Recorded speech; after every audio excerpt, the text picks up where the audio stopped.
Hello, everybody, and welcome to the August 20th edition of Trips and Straps. I'm Andy Serling with Eric Donovan in beautiful Saratoga. It's a great day in Saratoga, as is just about every day up here, and good day to take a look at some two-year-old races. I think we're going to have a couple of segments on Trips and Traps here, and we're going to take a look in depth at some two-year-old races. And one of the first ones, we're going to take a look at a state-bred race, actually, this one for fillies, and we're going to look at the 6 Spirit of Rose. Yeah, this was a first-time starter from the meet's hottest trainer, Linda Rice, actually. And this is one, Linda's horses usually have speed. Well, this horse, and we'll show the head on afterwards, a little bit hampered at the start, as we'll see. And you can't really see it in the pan, but it's dropped back at second last here and just kind of gets shuffled and bounced around a lot. And it's an odd race because it's a race that ultimately kind of collapsed at the end. And the winner is number 4. You see it about 6th right now, and you see him steadying right there. And he may have even jammed up Spirit of Rose a little bit when that happened. But Spirit of Rose, all in all, considering the kind of trip he had, actually ran pretty well. Yeah, we're going to take a look at the head-on shot of the backstretch a little bit later, and we'll see even more in depth, maybe some more excuses for Spirit of Rose. But,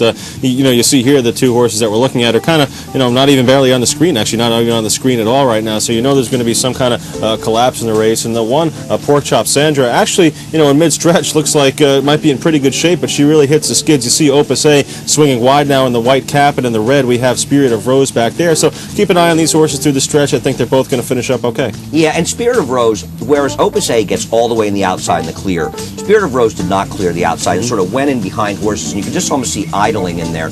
You want to make your moves outside in the clear, as Opus A does. Spirit of Rose right behind her, and she doesn't finish up, obviously, with the kind of strength that Opus A did in this race. And the third finisher here, Tapaline, a favorite, had a very, very sweet trip, as did the 11.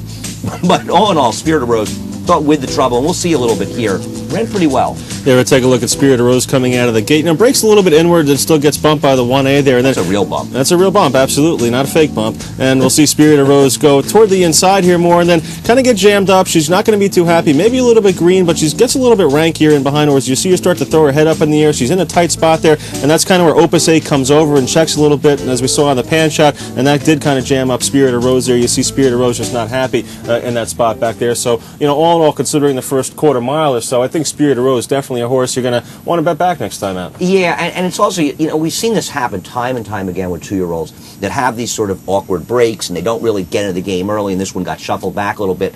The next time they run, it's amazing how much more speed they had. We had a Todd Pletcher New York bred win impressively here. In fact, that's going to be the last one in the second episode. And that was a horse that didn't really even have much speed. Kind of an awkward break last time. Second time, boom, right to the front end. I guess you have to hope for Spirit of Rose. The horse runs at Belmont, because the way Linda Rice is getting bet at Saratoga, if the horse should be 8-1, it'll be about 2-5. So maybe we'll get back to Belmont. People will come to their senses. But Spirit of Rose, a better horse than she showed in this race. And I think Opus A definitely has some talent as well moving forward. Rick Violet's had a sensational season up here, especially with his 2-year-olds, and Opus A, a horse that was able to overcome some trouble himself. And, when he got in a stride coming down the lane there, he really looked solid. No, he really did run in that race. And Rick Violet, as you said, he's got more 2-year-olds in his barn that can run than anybody out there, save Steve Asmussen, who has 400 times as many horses. Let's go a little bit longer and move to the turf now. We're going to take a look at an old veteran running in a cheaper claiming race, Vetriano, the number 10 horse here. Looked like, could have some early speed in the race, but when you break from an outside post in these 2-turn turf races here at Saratoga, it's just a tough read for the jockey. You either got to send, I think, a lot of the times and try to get to the lead, or you got to take back and try to tuck into a good spot. And I thought, actually, Barcoa does a pretty good job here on Vetriano, not losing too much ground going into the first turn. Yeah, no, this is a situation. You can see Koa, he's sort of pecking around. He's trying to find a position. It's hard from post 10 to find it. He's trying to get over, but ultimately, through no fault of his own, he ends up 3 wide. It's not like he's just lollygagging out there. He's looking for a spot. He wanted to get in. He couldn't quite get ahead of the horse behind him. Now he gets in here, but ultimately, he's sort of hanging out there in no man's land, and I just don't like this trip, especially the slow pace. The winner of this race, Willsboro Point, as far as I'm concerned, will never win another competitive race, because he absolutely crawls on the front end in this race. 24-3, 49-4. Come on, he's just walking out front in this race, and he's just not that good a horse, and he's one of the ones that won this Linda Rice juggernaut. But Vetriano, who has some speed, but he does his best running from a little farther behind. He sort of ends up in that chasing, stalking position. Koa holding him here, but eventually he just can't hold him anymore. Yeah, maybe he panicked a little bit too soon, maybe you would say here, but Vetriano in behind here, and you're going to see him. He's biding his time in this spot here, which kind of makes the next decision a little bit curious here. I thought maybe moved a little bit too soon going around the turn here, but still, you know what? I could see what he's thinking here. The pace is slow. Let me go try to make a decisive move here. Maybe I can, open up a few lengths on him and then turn it for home. Not much quality in this race. Maybe the couple length advantage will, put the rest of him asleep in here, but not the case here. Maybe a little bit too much of an early move here. Vetriano is going to kind of, get a little bit tired here. It looks like he's going to tire back to maybe 7th or 8th in this spot. Really looks like he's giving it up, but he's going to get passed by a few horses here. But all in all, I thought he stayed on pretty well. Yeah, I think he ran the best in this race, to be honest. The winner in this race was a very, very lucky and fortunate winner, and Vetriano did all the hard work in trying to make the move to try to win the race, and I don't blame Koa. It's easy in hindsight to say he could have done it differently, but he's trying to win a race in an unwinnable situation and doing the best he can. Yes, did he cost the horse second? He wasn't going to beat this horse in front because of the trip the horse was getting. Did he ultimately cost him second? Yes, but he cost him second trying to win the race, and I'd rather have a rider who's it was annoying, let's say I had him for second in the exacta, but that's not the way these races are supposed to be ridden. He's trying to win the race, and in doing so, the horse lost second. I don't know where Vetriano really goes, but I'd love to see a sort of similar type route with Vetriano with a little more pace in there, so Willsboro Point maybe obviously can't be in this race because I think it was like a winner's race perhaps, so we'll see what happens, but Vetriano ran okay. All right, we'll get on to one more race, and we're going to take a look at Smart Seattle, a promising young horse. Number 3 horse, Smart Seattle. Really, I think a promising effort here. Breaks very well here. Going to sit behind, a speed duel here, and we'll have some debate as to whether or not, how perfect the trip was for her. Ideally, I think she did sit a pretty good trip here, but I also think she's got some talent too.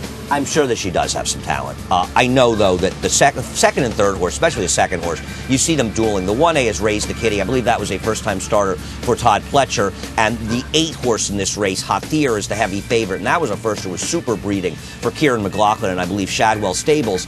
Smart Seattle is sitting in this very, very comfortable rail spot in the inside behind a torrid duel between these two horses. I think it was a situation where Alan Garcia on Hathir just thought, I have the better horse, but I can't let Raise the Kitty get away from me. Smart Seattle sits that sweet talk, and a lot was made about this horse. Oh, he was checking, he was steadying behind. Yeah, he was getting a perfect trip and waiting for 2 duelers to sort of come apart, and the rider, Jeremy Rose, angles him out here and goes by. To me, Smart Seattle may be a decent horse, but I think just had a perfect trip. Yeah, the pace scenario definitely set up well for her in here, but you know what? For a horse like this to run as well as she did first time out, I think you got to give her some credit because she was able to put herself in a winning position. She was able to catch up with that fast pace around the turn and still have enough left to finish up here. So I'm on the fence with Smart Seattle. I agree with you that she did have a perfect trip in here, but I think she might be okay. Yeah, I don't disagree with any of that. It just, it's after the race, people were telling me how impressive this horse was. I think if you think Smart Seattle is good, you have to think that Hathir and even Raise the Kitty, but Hathir more so, are also very good horses. Don't knock their chance. Look, we love seeing the more good horses, the better. And I don't disagree. I mean, I think that Smart Seattle is a promising horse. You just don't know also with these 5.5 furlong sprints which one of these, and the 2-year-olds are different than the older, as horses establish themselves as sprinters in the turf or distance horses in the turf. The 2-year-olds you just don't know, and that's one of the interesting things and difficult things going down the road. A lot to contemplate always in horse racing. So that'll do it for our first segment here of Trips and Traps. And remember, your emails are more than welcome to be read by me and Andy. And you can email us at tripsandtraps@NYRAinc.com. That's the email address. We'd love to hear your opinions. Yeah, we do love to hear them. We got some yesterday, actually too late for the show, but like to hear them. Keep them coming. Keep watching.